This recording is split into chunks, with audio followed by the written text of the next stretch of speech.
Yo, the hard to hurt comment section is like the best comment section on YouTube. I think we have the lowest concentration of idiots down there. Now, as the channel grows, which it's growing a lot thanks to you watching and sharing and commenting, we're going to get more idiots down there, but don't worry, that makes my job easier. It'll be more fun for us.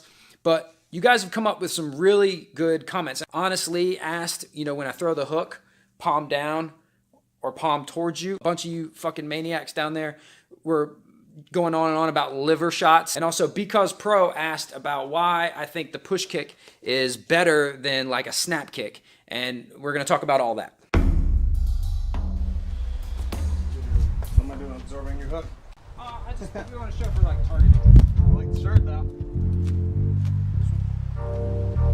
I got it with the E. We sell them with the E, with the E. I don't think that hoe should have an E. Like if we're talking about a hoe. But No, because it's you're like talking like a garden hoe. But in all the memes and stuff, they say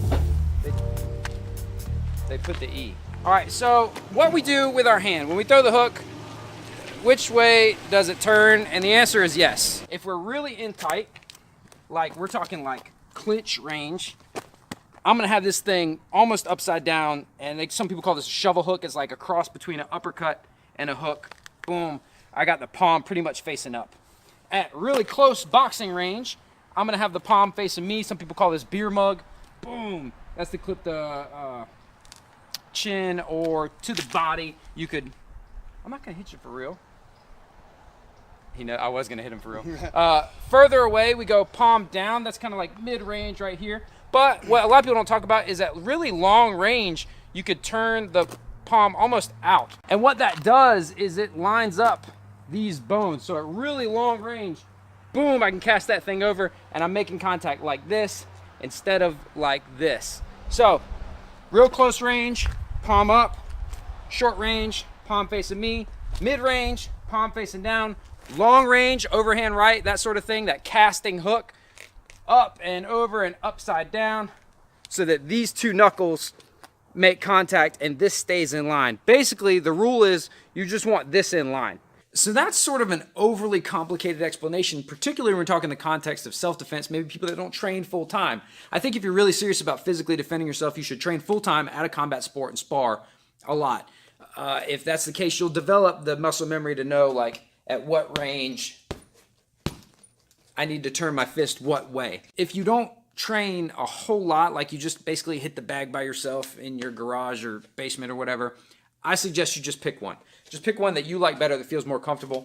Palm down, palm towards you. Just make sure you're practicing good hook mechanics. Now, as for you doofuses that were talking about the liver shot and like, I've killed 7 men.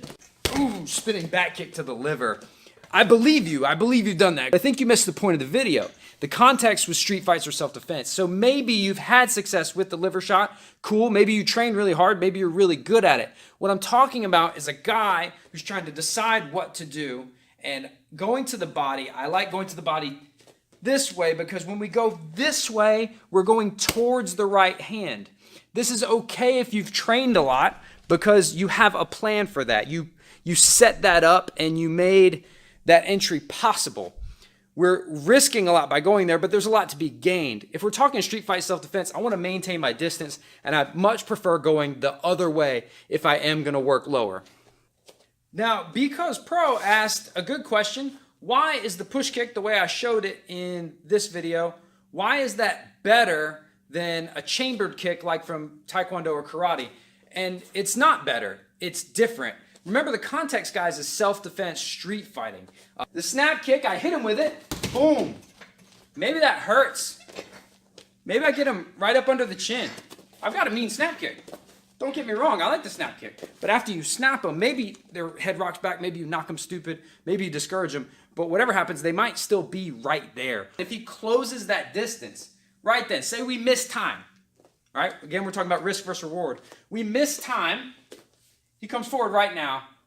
I'm fucked. Wise Flies asked, is this something that can knock the wind out of a person, or are we just talking about creating space? And if you're really powerful and you're really well practiced, yeah, you can put some pretty significant impact into that kick. But that's not really the purpose. We're mainly concerned about moving them, or in a case where we can't move them because they're too big or too strong or whatever, moving ourself.